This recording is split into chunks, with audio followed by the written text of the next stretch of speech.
নমস্কার বন্ধুরা, মানসীস রান্নাঘরে আবারও আপনাদের সবাইকে স্বাগত। আজকের রেসিপিটা একদম চটজলদি 10 মিনিটে, রাত্রে খাবারের হোক চাই সকালে জলখাবার, বাচ্চাদের টিফিনে হাতে সময় খুব কম থাকে, তাই চটপট এটা বানিয়ে নেওয়া যায়। পেঁয়াজ রসুন কিচ্ছু লাগবে না, 10 মিনিটে এটা রেডি হয়ে যাবে। চলুন আসুন আমরা তাহলে রেসিপিটা একবার দেখে নিই। এখানে আমি 2টো আলু নিয়েছি, একটা টমেটো নিয়েছি আর 2টো কাঁচা লঙ্কা নিয়েছি। প্রথমে আমি টমেটোগুলো কেটে ধুয়ে নিয়েছি, আলুটাকেও ধুয়ে পরে আমি কেটে নিচ্ছি।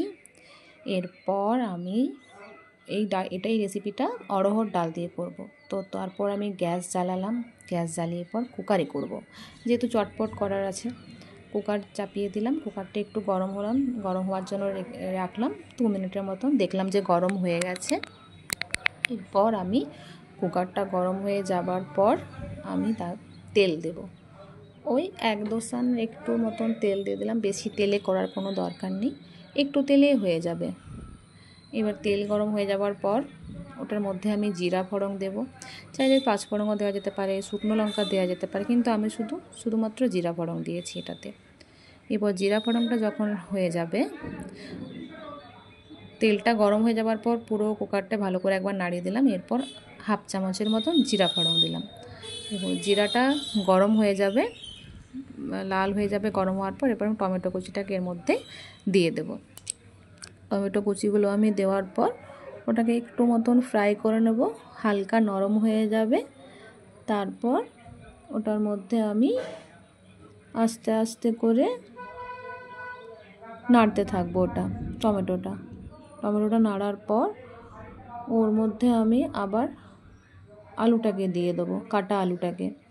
ওই আলুটা একটুক্ষণ ভাজা ভাজা হয়ে যাওয়ার পর মশলা সব দেবো। এতে কিছু মশলা লাগবে না, শুধু হলুদ, কাশ্মীরি লঙ্কা গুঁড়ি, আপনারা চাইলে লাল লঙ্কা গুঁড়ি ঝালের জন্য দিতে পারেন, আমি শুধু রঙের জন্য দিয়েছি। আর নুন, জিরে গুঁড়ো, এগুলো সব তো লাগে প্রত্যেকটা রান্নাতে, ব্যাস সিম্পল এগুলো একটু একটু করে দিয়ে দেবো। এবং তার আগে আমি আদা বাটা দেবো।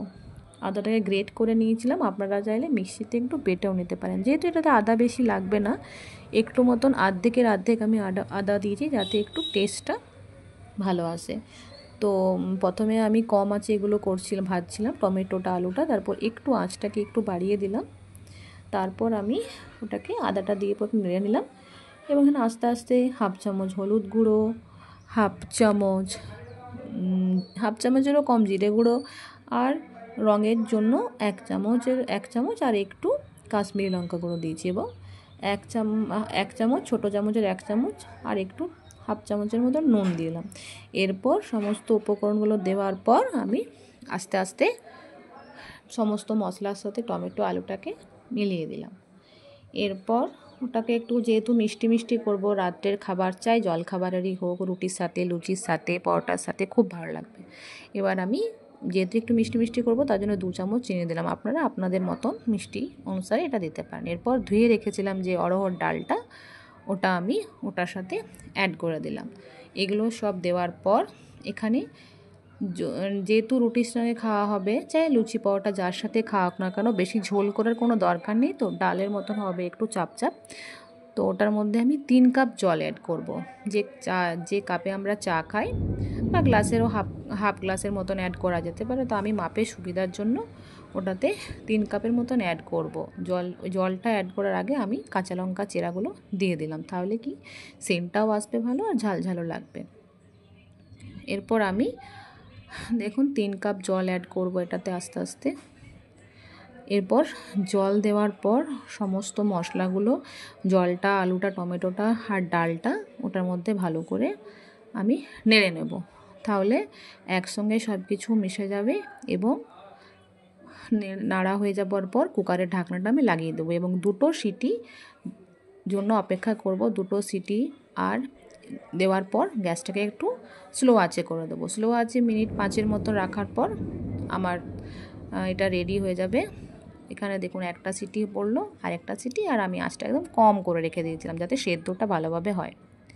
এরপর যখন এটা হয়ে যাবে, এটাকে আমি কিছুক্ষণ ঠান্ডা হওয়ার জন্য রেখে দেবো, যাতে কুকারের ভাপটা বেরিয়ে যায়।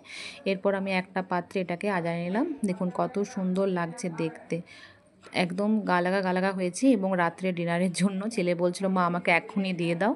তার জন্য আমি জলদি জলদি একটা প্লেটে রুটি এবং এই ডালটা সাজিয়ে নিয়েছি। এবার উপর থেকে আপনি কাঁচা লঙ্কা কুচি চিড়ে দিতে পারেন, ধনেপাতা দিতে পারেন। তো ধনেপাতাটা আমার দেওয়া হয়নি, যেহেতু ছিল না, তাই কাঁচা লঙ্কা দিয়েছি। দেখতে কেমন হয়েছে অবশ্যই জানাবেন। থ্যাংক ইউ সো মাচ দেখার জন্য।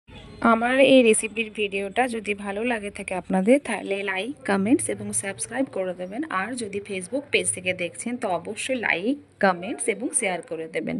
আমার এই রেসিপিগুলো আপনাদের ভালো লাগলে অবশ্যই লিখে জানাবেন কেমন হয়েছে, তাহলে আর আমি আরও নতুন নতুন ভিডিও দেবার মনের মধ্যে এনার্জি পাবো।